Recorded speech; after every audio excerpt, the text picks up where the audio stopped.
बिस्मिल्लाहिर्रहमानिर्रहीम। अनकही बात के साथ वजी अहमद सिद्दीकी आपकी खिदमत में हाजिर है। मौजू तो बहुत खौफनाक और ख़तरनाक है। पाकिस्तान की जो कौमी सलामती है वो ख़तरे में है और भारत ने एक ऐसा तजर्बा किया है जो पाकिस्तान के लिए बहुत ही ख़तरनाक है और बहुत ही तशवीशनाक है। और इस तशवीशनाक सूरत हाल को हमारे दिफाई इदारों ने महसूस किया, लेकिन कौम पर उन्होंने ज़्यादा परेशानी नहीं डाली। लेकिन बहरहाल बात है तशवीश की कि कौम जो है वो इस तशवीश में मुब्तला हो जाए। लेकिन जब अपोजिशन और सियासत में जो है वो अतमाद और अदम एतमाद की बातें हो रही हैं और हुकूमत की जानिब से, हुकूमती पार्टी की जानिब से जो है इस मामले पर कोई संजीदगी का इजहार नहीं हुआ है कि मियाँ चुन्नू में हुआ क्या। और हमारे जो मुशीर कौमी सलामती हैं वो हमारे नज़दीक तो पहले ही मशकूक हैं। एक तो सबसे पहले मोईद यूसुफ साहब जो CIA के साबिक़ मुलाजिम हैं, उनको कौमी सलामती का मुशीर बनाने की जो गलती है वो इमरान खान साहब ने की है और इसके लिए उन्होंने कोई मशावरत नहीं की। और हमारे अस्करी इदारों ने भी इस पर मादरत के साथ के कोई जो है मज़ाहमत का इजहार नहीं किया। इस हवाले से मज़ाहमत का इजहार किया जाना चाहिए था, क्योंकि इस ओहदे पर अमूमन साबिक़ फ़ौजी जो है जर्नैल तैनात किए जाते हैं, क्योंकि वो जानते हैं कौमी सलामती के मामलात को। मेरे ख़्याल में यही वो ओहदा होता है जहाँ पर साबिक़ फ़ौजियों की ज़रूरत होती है, वो उन साबिक़ जर्नैलों की ज़रूरत होती है जो स्ट्रेटजी देखते रहे हैं, जो बनाते रहे हैं। मगर वहाँ पर एक ऐसे आदमी को ला के बिठा दिया गया है जो सारी उम्र अमेरिका में अमरीकी मफादात के मुताबिक मज़ामीन लिखता रहा और पाकिस्तान की एटमी सलाहियत की मुखालफत करता रहा है, दो टोक मुखालफत करता रहा है। वो यूसुफ के खाते में एक बात और भी है, वो ये है कि जब आतिफ मियाँ को इमरान खान मुशीर ख़जाना बना रहे थे और उनको ख़जाना सौंप रहे थे, तो आतिफ मियाँ के बारे में ये एतराज़ किया गया कि वो मिर्ज़ई हैं और उनके हवाले से लोगों को तशवीश है कि वो पाकिस्तान के साथ उनके मफादात उस तरह नहीं हैं। तो उस एतराज़ पर उन्होंने आतिफ मियाँ को रखने के बाद निकाल दिया। तो इस पर सबसे ज़्यादा एतराज़ ख़ुद मोईद यूसुफ ने किया था। तो मोईद यूसुफ का ये एतराज़ तो बहुत ही अजीब व गरीब था, क्योंकि पाकिस्तान के क़ानून में को जो लोग तस्लीम नहीं करते, पाकिस्तान के क़ानून में उनको कहा गया कि वो गैर मुस्लिम है, लेकिन मिर्ज़ई अपने आप को गैर मुस्लिम नहीं कहते और कहते हैं दूसरे तमाम मुसलमानों को जो मिर्ज़ा ग़ुलाम अहमद क़ादियानी को नबी नहीं मानते उनको वो गैर मुस्लिम कहते हैं। बहरहाल ये एक हमारा मौजू नहीं है, लेकिन मोईद यूसुफ के इस किरदार के बाद हमें ये सोचना पड़ता है कि वो पाकिस्तान के स्ट्रेटेजिक मफादात की कैसे निगरानी करेंगे, क्योंकि वो कभी इस तरह से पाकिस्तानी मफादात की निगरानी नहीं के बारे में नहीं सोचते थे। वह बज़ाहिर वो पाकिस्तानी निजात तो हो सकते हैं, लेकिन पाकिस्तानी जहन के साथ नहीं है उन्होंने। और हमें बहुत अफसोस के साथ कहना पड़ता है कि इस ऐसे शख्स के हाथ में एटमी प्रोग्राम और एटमी सलाहियतों की कुंजी थमा दी गई है, जिसे पाकिस्तान के मफादात से ज़्यादा हिंदुस्तान बल्कि अमेरिका के मफादात अजीज़ हैं और अमेरिका के मफादात जो हैं वो हिंदुस्तान के मफादात से जुड़े हुए हैं।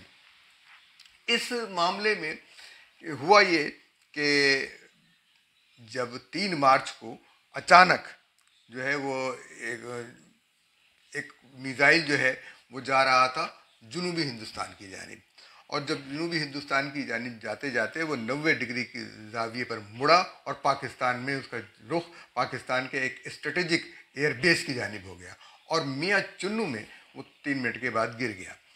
अब पाकिस्तान ने ये नहीं बताया कि उसने इसे गिराया है या नहीं गिराया है, लेकिन बहरहाल ये तशवीश ये हुई कि 3 मिनट के अंदर अंदर ये सारे का सारा मामला हो गया और ये बहुत तशवीश की बात है। हमें इस पर गौर करना होगा कि ये मामला 3 मिनट के अंदर किस तरह पहुंचा। सवाल ये पैदा होता है कि भारत को ये कैसे पता चला कि पाकिस्तान के जो स्ट्रेटेजिक एयरबेस जो है वो उस इलाके में वाक़ है और किस एयरबेस पर पाकिस्तान के मुमकिन असासे मौजूद हैं। तो ये बात अब मोहित यूसुफ की आमद से पहले भारत में किसी को खबर नहीं थी। अच्छा, अब मैं इसको इस तरह से देखता हूँ कि अमेरिका और भारत एक दूसरे के डिफेंस पार्टनर हैं, स्ट्रेटेजिक पार्टनर हैं, और दूसरी तरीके से न्यूक्लियर पार्टनर हैं। यानी तीन नौइयत की जो इनके माहदे हैं वो नहायत ख़तरनाक किस्म के हैं। और ये भी माहदा है कि भारत पर हमला, अमेरिका पर हमला तस्वुर होगा। तो हम क्या ये समझें कि जो कुछ भारत ने किया है वो अमेरिका ने किया है? और इसराइल के साथ भी इसी तरह के उसके ताल्लुकात हैं भारत के। तो ये हमें अब सोचना होगा कि किसको ये खबर नहीं थी। अच्छा, पाकिस्तान के स्ट्रेटेजिक असासे मुख्तलिफ मकामात पर हैं, लेकिन ये खबर सिर्फ चंद लोगों को है पाकिस्तान के, और जो कलीदी लोग हैं। तो इस कलीदी ओहदे पर एक अमेरिकन CIA का मुलाजिम साबिक, देखिए लोग कहते हैं कि किसी भी इंटेलिजेंस इदारे का जो मुलाजिम होता है वो कभी साबिक नहीं होता। तो मुमकिन है CIA का मुलाजिम भी साबिक नहीं होगा। तो बहरहाल उन्होंने सिर्फ मजम्मत की भारत की, और कहा कि जनाब ये सारी चीज़ें जो हैं, जो कुछ हुआ, और पाकिस्तान एटमी तवानाई से यूरेनियम ये हो गया और फला हो गया, स्ट्रेटेजिक एयरपोर्ट का जिक्र नहीं किया। पाकिस्तान की जो अंदरूनी जो खिलाफ वर्जी की और पाकिस्तान के कुछ जो खदशा पैदा हो गया एक ऐसे मौके पर जब पाकिस्तान में एक सियासी अमल चल रहा है।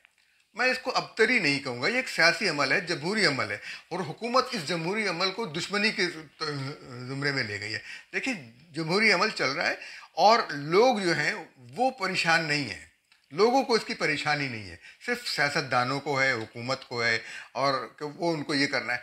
और ये एक जमहूरी तरीक़ा है। इस अगर आप लोगों को सड़कों पे लाएंगे, वो लड़ेंगे, तो अब इमरान खान साहब जो कह रहे हैं कि मैं 1 लाख लोग लेकर डी चौंकाऊँगा, तो ये गलत है।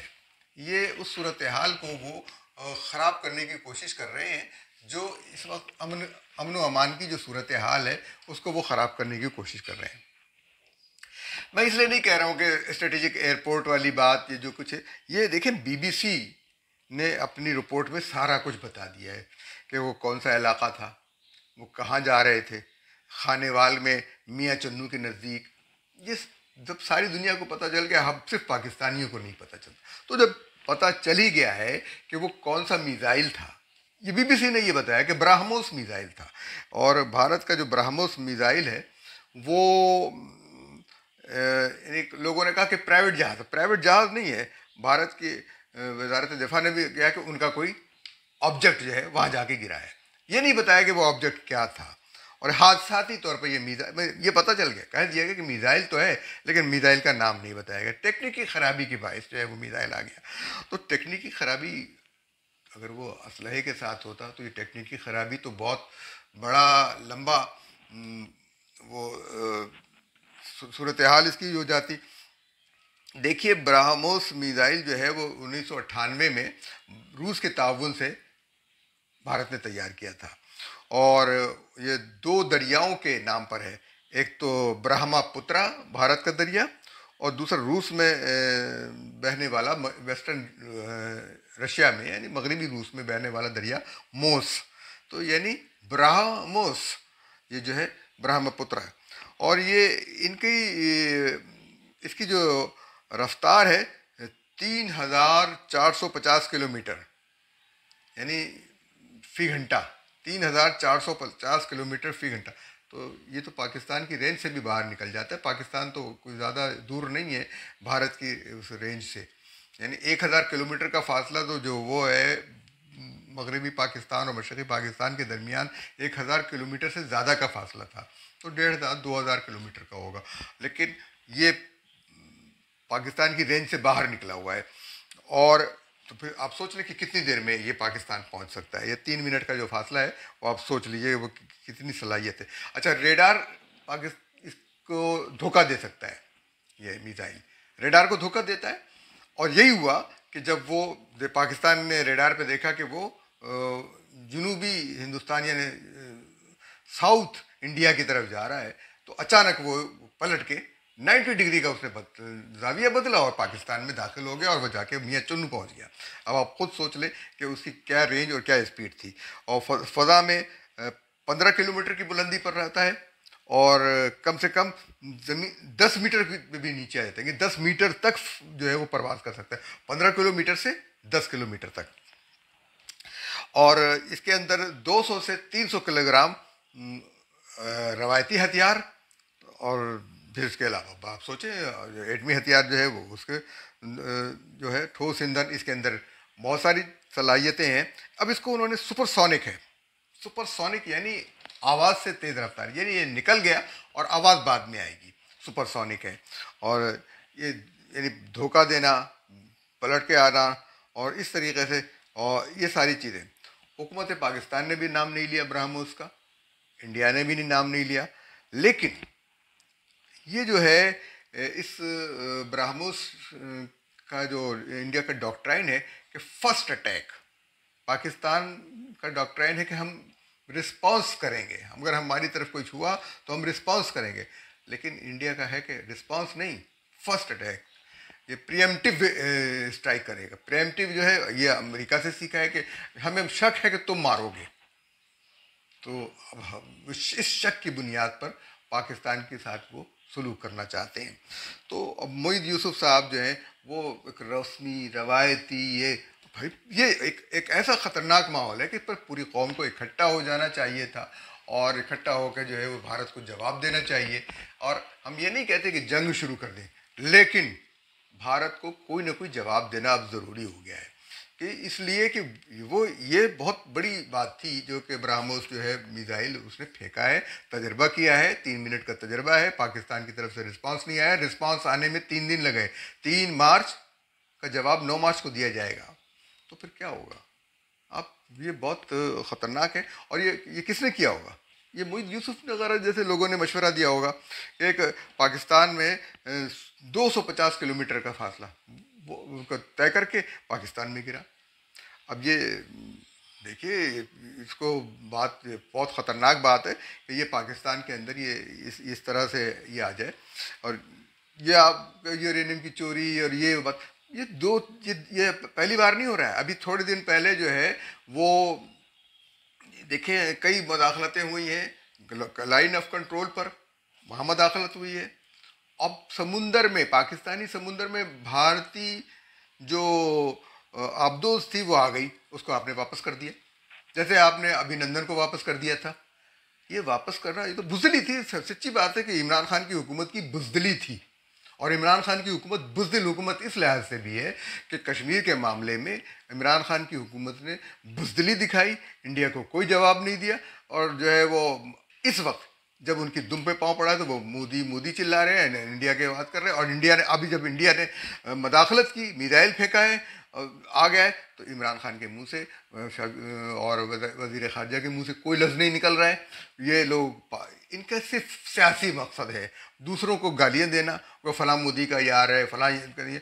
इस वक्त सूरत हाल ये है कि आप अपोजिशन को भी कहें और ख़ुद भी कहें कि हम इस मौके पर हम लोग पाकिस्तान की खातिर एक हैं। लेकिन ये मौका, ये तो अपोजिशन से हाथ नहीं मिलाना चाहते और मोदी से गले मिलना चाहते हैं। तो बहरहाल अब देखें। और मैं तो ये भी कहूँगा कि सबसे बड़ी खौफनाक गलती ये की कि इन्होंने करतारपुर का रास्ता खोला। करतारपुर का रास्ता खोलना पाकिस्तान की कमज़ोरी थी, बिल्कुल नहीं खोलना चाहिए था। अगर वहाँ से सिख आना चाहते थे, उनको आज़ादी के साथ सिखों को मौका देते, आते वो यहाँ से जाते, लेकिन उस रास्ते से ना आते बिल्कुल। ये और ये बहुत खौफनाक रास्ता है क्योंकि हिंदुस्तान अपने लोगों को भेज, और उसका परमिट जो है वो इजाज़त देना हिंदुस्तान के हाथ में है, पाकिस्तान के हाथ में नहीं है कि हिंदुस्तान से जो लोग आएंगे उसकी परमिट, उसकी इजाज़त हिंदुस्तान देता है। पाकिस्तान आने के लिए वीज़ा पाकिस्तान देता है और करतारपुर जाने के लिए वीज़ा हिंदुस्तान देता है। और दूसरी चीज़ ये है कि देखिए ना, 2-3 वाक़यात जो है हिंदुस्तान के, कश्मीर को उसने अपना लिया। इन्होंने बार कहा कि कश्मीर जो है उसका मसला इंडिया मोदी हल करेगा, तो मोदी ने जो हल किया है वो आप सोच लीजिए इमरान खान की बसीरत के बारे में। फिर वो रूस गए, रूस से जाके वहाँ जंग हो गई, तो आप इनकी बसीरत ये, दुनिया इस पर हंसी है।